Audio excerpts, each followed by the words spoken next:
Carmen Calvo, a quien saludamos ya. Señora Calvo, buenos días y bueno, gracias por atendernos porque creo que en unos minutos a las 10 tiene otra reunión. Muy buenos días. Buenos días, gracias por invitarme. Bueno, ha comenzado la campaña de vacunación. Es que escuchábamos al ministro Illa que ese problema logístico de Pfizer es un tema puntual, que ya está solucionado. No sé si tiene algún dato más o podemos aceptar que con lo duro que es logísticamente mantener esa cadena de frío, estas cosas van a pasar más. Lo que es verdad es que estamos delante de una operación inédita en la historia de la humanidad, primero porque la ciencia y la industria han reaccionado muy rápido, muy bien.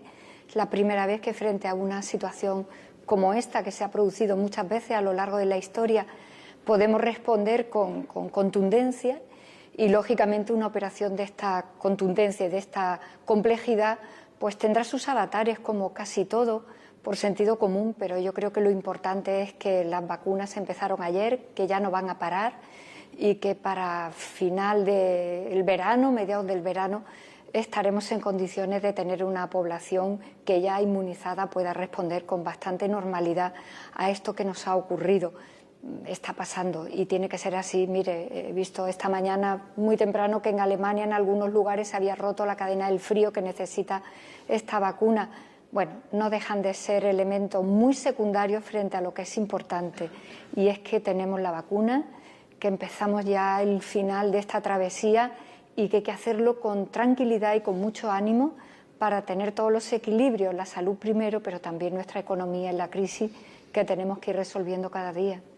Pero no parece que haya mucho consenso político. Es decir, ayer veíamos en directo las primeras dosis, etcétera, y desde la oposición, sobre todo el Partido Popular, lanzaba dos mensajes. Por un lado decían, no es equitativo, no están enviando las dosis de forma equitativa a la Comunidad de Madrid, y por otro lado les acusaban de propaganda, también con esa especie de cachondeo que veíamos en Twitter a cuenta de las pegatinas del Gobierno de España en las vacunas. ¿Qué opina? No lo sé. Cuesta mucho trabajo reconocer al Partido Popular, que fue partido y de tanta importancia institucional porque ha gobernado España, ¿no? Cuesta mucho trabajo reconocerlo porque no está en la oposición, está prácticamente en la destrucción casi, ¿no? Sobre todo en la destrucción del ánimo, de los sentimientos positivos que hay que tener ahora. Pues yo casi que lo pondría al revés, ¿no?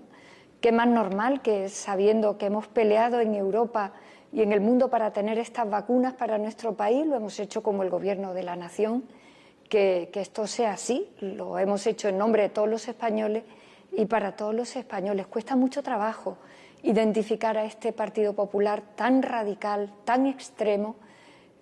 Casi no hace falta esperar a qué van a decir después de un paso que da el gobierno, porque ya lo sabemos.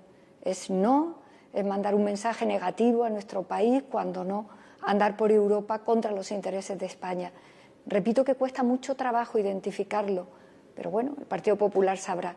Pero fíjese que parece que hubiera dos líneas, ¿no? Porque el Partido Popular, que se sienta cuando gobierna algunas comunidades autónomas en el Consejo Interterritorial de continuo prácticamente con el ministro de Sanidad, pues allí se alcanzan acuerdos muy mayoritarios, muy sólidos. Es muy difícil de entender que el día que nuestro país respiraba porque empezaban las primeras vacunas, el Partido Popular fuera prácticamente a la contra del ánimo que ayer España tenía, que hoy tiene y que tenemos que seguir cuidando, porque tenemos que salir de una crisis social y de una crisis que hay que proteger empresas, empleo, y que hay que seguir trabajando el futuro. Señora Calvo, hay muchas noticias que son actualidad. Me consta que enseguida tiene que marcharse. Si le pediría a ver si puedo preguntar sobre unos cuantos temas, algunas respuestas un poquito más concisas. Bueno, la relación entre socios de gobierno, se habla mucho de la pugna política. Hay voces que nos dicen, esto no ha hecho más que empezar, va a llegar el debate de las pensiones, el de la reforma laboral, y vamos a seguir viendo muchas desavenencias entre ellos. ¿Qué opina usted? ¿Qué les diría a sus socios de gobierno?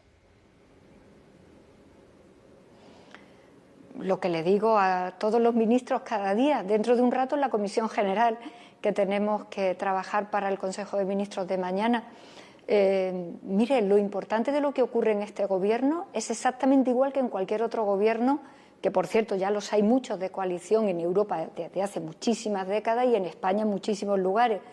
Los resultados finales, las leyes que tramitamos en el Parlamento, las decisiones que tomamos, los recursos económicos que movilizamos, unos presupuestos generales con muchísimo apoyo de la soberanía popular, pues eso es lo que importa. Que somos dos partidos distintos, lo sabe todo el mundo, pero no de ahora, sino desde que nació Unidas Podemos, porque el Partido Socialista tiene 142 años. Lo importante son los resultados, lo que le llega a los ciudadanos, y eso es contundentísimo en apenas un año lo que el Gobierno ha hecho. Pero entonces, ¿entiende que esas desavenencias o mensajes bastante distintos que vemos entre uno y otro no suponen un problema, un desgaste, son hasta enriquecedores? Mire, es que insisto en esto. Yo comprendo que llama la atención y que para los medios de comunicación puede ser muy interesante, pero mañana saldrá del Consejo de Ministros un Real Decreto Ley que deja a nuestro país totalmente preparado para el 1 de enero, porque el 1 de enero el Reino Unido es país tercero en relación a la Unión Europea y a España, y a los muchos intereses económicos, cívicos, de todo tipo que España tiene con el Reino Unido. Eso es lo que importa. Y eso sale mañana, a mediodía. ¿Que eso tiene un camino de ajustes? Pues yo ya los he vivido. Y el otro día lo decía y lo vuelvo a repetir. Yo viví en el anterior Gobierno los mismos desajustes con ministros y ministras del mismo partido. La diferencia es que no se conocían. Pero eso entonces, es lo normal de por ponerlo un poco de forma metafórica, ¿sabe que criterios diferentes hasta que se llega a la norma? ¿Sabe que se volvió muy famosa esa imagen que cogió un medio gráfico, ¿no?, ahí en los pasillos del Congreso, ¿no?, que María Jesús Montero le decía a Iglesias: hombre, pero no seas cabezón tal? Esto entendemos, por lo que me dice, que es una anécdota, que no es una dinámica habitual con su socio de gobierno. O al revés, todo el día. Yo llevo pronto 3 años en esta responsabilidad, en el anterior Gobierno y en este. Ese tipo de cosas nos pasan cada día, incluso entre ministros y ministras que somos el mismo partido, cuando tenemos que convencernos unos a los otros de matices o de detalles en los que para ajustar una política con otra hay que hacer equilibrio. Pero, repito, esto es lo normal de cualquier gobierno del mundo, de dos partidos o incluso de más. Piense en Italia, la costumbre que tienen de estar varios partidos en un gobierno. Es una novedad en nuestro país, pero al final lo que importa es lo que va al Boletín Oficial del Estado, lo que le llega a los ciudadanos, y yo creo que en ese sentido hagan un repaso de lo que en un año apenas, atravesando la pandemia, este Gobierno ha colocado en lo alto de la mesa, en la realidad, en los hechos, que yo creo que es bastante importante. Vamos con más temas. El calendario político nos habla de elecciones en Cataluña el próximo 14 de febrero. Ahí se habla mucho del indulto y nos encontramos con lo que decía la Fiscalía del Tribunal Supremo, que decía que concederlo no es ni de justicia, ni de equidad, ni de utilidad pública. ¿Ese informe sitúa al Gobierno más cerca del no que del sí, o lo mismo queda lo mismo? Bueno, este es un derecho que está regulado y a cada quien le corresponde su parte. Al Ministerio Fiscal emitir su informe, a la Sala también, y al Consejo de Ministros tomar la decisión. El derecho de gracia es un derecho que tienen todos los hombres y mujeres de este país si están cumpliendo una condena en firme. Y a partir de ahí está absolutamente normado y se puede decidir en función de lo que emiten los informes o al contrario de lo que evitan los informes. De eso, a lo largo de 42 años, hay todo tipo de ejemplos por parte de todos los gobiernos de los 3 partidos que ya han gobernado. Por lo tanto, yo lo situaría en la normalidad procedimental, que tiene evidentemente un contenido diferente por cuanto estos condenados lo han sido por unos hechos que evidentemente influyen sobre la política, obvio, pero no dejan de ser unos indultos que se van a tramitar en los mismos términos y con los mismos criterios con los que se tramitan otros. Vale, entiendo por lo que me dice que no tiene por qué afectar a la posición del Gobierno, pero sí llamaba la atención en ese informe que los propios fiscales decían: el indulto no puede ser moneda de cambio de apoyos parlamentarios, justo después de que salieran los presupuestos. A ver, a nivel... Bueno, se podría... que ese informe... Sí, dígame. Es que ese informe incluso abunda en la posición contraria de la propia Sala Segunda, que fue la que emitió la sentencia. Quiero decir que en un informe se pueden colocar muchas cosas dentro de las competencias o incluso fuera de las que se tienen. No pasa nada. ¿Entiende que se ha extralimitado en ese mensaje o no hay problema ninguno? Bueno, identifican un delito que nuestro Tribunal Supremo no identificó. Y en cuanto a los plazos, ¿entiende que estaríamos a tiempo de ver un posible indulto o una resolución de ese expediente antes del 14 de febrero? ¿Eso ya lo descartamos? Es que los plazos de cualquier indulto no están en función de ninguna elecciones, absolutamente de ninguna. Están en función de los trámites que hay que cumplir y del tiempo que se tarda, que no es corto precisamente. Hay muchos consejos de ministros en los que se deniegan indultos y en los que se aprueban indultos. Y están en función de unos plazos que son varios meses, es decir, que esto no va con arreglo a ningún otro criterio que no sea garantizar el derecho que se tiene a pedirlo y el Gobierno ejerciendo las competencias que la Constitución le otorga para poder aplicar este derecho que los ciudadanos de esta democracia y de cualquier otra también tienen. Quiero decir que no tiene una especialidad particular ni a favor ni en contra tampoco. Hay otros elementos en el calendario legislativo sobre los que también hay mucho debate. Por ejemplo, la ley de libertad sexual. Dicen que está enfrentando posiciones sobre el feminismo tanto en el PSOE como en Unidas Podemos. A ver, le voy a hacer una pregunta muy concreta, muy directa. Me gustaría una respuesta parecida. ¿Entiende usted que la autodeterminación de género procede? ¿Cree en ella? Vamos a ver, yo solo creo en una democracia que tiene que garantizar, en términos de seguridad jurídica, lo que identificamos como sujetos portadores del derecho, que somos los ciudadanos y las ciudadanas. Todo lo que se mueve en ese espacio de seguridad jurídica que supongan avance para la libertad de la identidad de cada quien, me parece bien como cualquier otro país, pero en esos criterios, en los criterios en los que establezcamos seguridad jurídica de nuestras identidades. Y esto nada tiene que ver con algo que es muy importante para este Gobierno, que es el avance de la agenda feminista que tiene que ver con los problemas reales de las mujeres de este país, que somos más de la mitad de la población española. Vicepresidenta, abrimos el tiempo de preguntas a nuestros invitados. Empezamos en este caso con Víctor Ruiz de Almirón. ¿Qué tal, vicepresidenta? Buenos días. Le quería preguntar por todo lo que ha sucedido en los últimos días con el discurso de Felipe VI, las expectativas de que fuera mucho más allá en lo que tiene que ver con futuras reformas en el funcionamiento de la monarquía, y le pregunto si a juicio del Gobierno el Gobierno trabaja ya en una posible ley de la corona que regule su funcionamiento y, en caso afirmativo, ¿para qué serviría una regulación de estas características?